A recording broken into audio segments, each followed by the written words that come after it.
We're going to win this. Defiant, belligerent, proud, Britain has lost her most controversial, perhaps her most effective trade union leader. You can ask any person here, we're staying out until we get the just deal that these people deserve. Oh dear. Bob Crow, aged just 52, died weeks after masterminding a tube strike which brought the capital to a standstill. There is a table to be sat round by you and your team.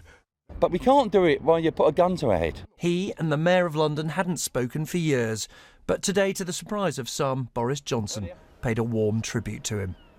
Obviously, I didn't always agree with what he had to say, but I really will say this.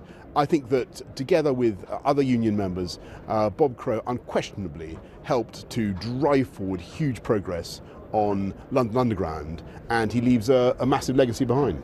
Even his enemies, the people who never agreed with him when he was alive, I mean, Bob would be laughing his head off probably that, you know, that suddenly they're all finding these great words about him. The truth is, everybody knows that he was incredibly good at the job he was employed to do. He believed in fighting for working people, he was passionate about it. The press often attacked not just the strikes he led, there were quite a few of them, but also the man himself, dubbing him a dinosaur and public enemy number one.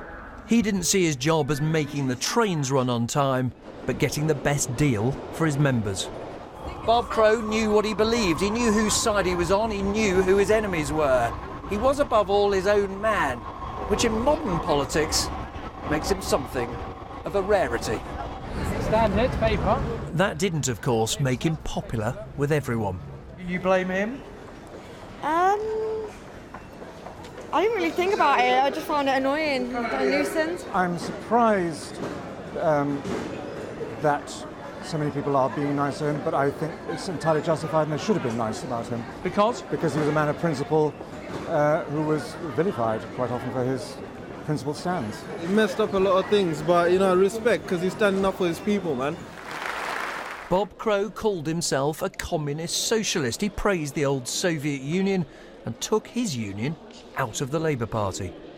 I was told we don't want to go back to the bad old days of the 70s. I raised the question, what was wrong with them? He heckled Labour leaders.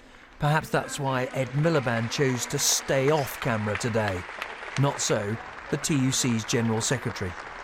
He had a fantastic sense of humour. He had real charm, real intellect, and maybe he defied some of the stereotypes that his enemies would try to use to demonise him, because he was the real deal. He spoke up for his members, he spoke up for working class people, and he delivered. Is it true, brothers and sisters, what I've been told? In public we heard the noise. In private it said Bob Crow was willing and capable of striking a deal. Tonight Britain's industrial relations may just be a little quieter, but the death of a man who was afraid of no one may make public debate just a little duller. Nick Robinson, BBC News, London.